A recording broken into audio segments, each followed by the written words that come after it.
Welcome to Shriji creation.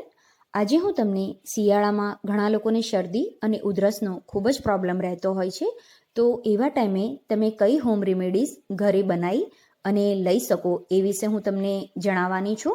આ home remedies તમે ઘરે ખૂબ જ ઇઝીલી બનાવી શકો છો અને એને બનાવી અને લેવી ખૂબ જ ઇઝી છે. આ તમે નાના બાળકોને પણ આપી શકો છો અને મોટાને પણ લઈ શકાય છે.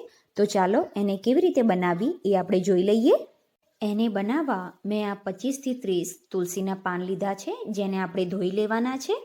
આદું લેવાનું છે, અજમો લેવાનો છે અને સૌથી પહેલાં આ 3 વસ્તુને આપણે ક્રશ કરવાની છે. તો એ મિક્સરનું આપણે નાનું જાર લઈ લઈએ. હવે આ જારમાં સૌથી પહેલાં આપણે 1/2 ટીસ્પૂન અજમો એડ કરીશું.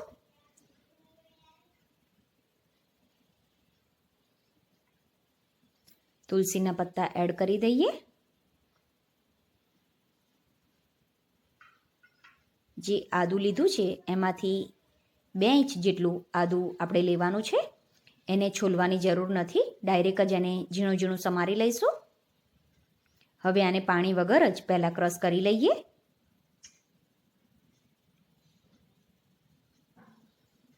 એકવાર એને મિક્સ કરી લો.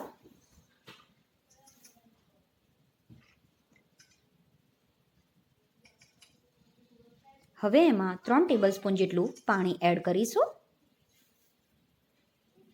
ફરીથી એને ક્રશ કરી લઈશું.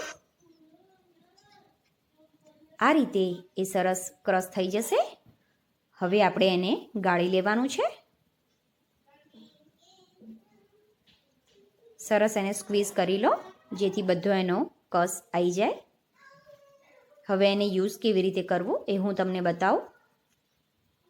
તો એક બાઉલમાં 1/2 ટીસ્પૂન હળદર લેવાની, 1 ટીસ્પૂન મધ લઈશું,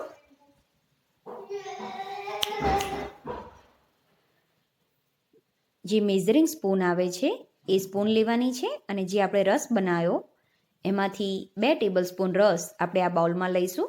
જો 8 વર્ષથી નાના બાળકને તમારે આપવું હોય તો 1 ટેબલસ્પૂન લેવાનું. આ મોટાને લેવું હોય તો 2 ટેબલસ્પૂન લેવાનું છે. હવે આને સરસ રીતે મિક્સ કરી લો.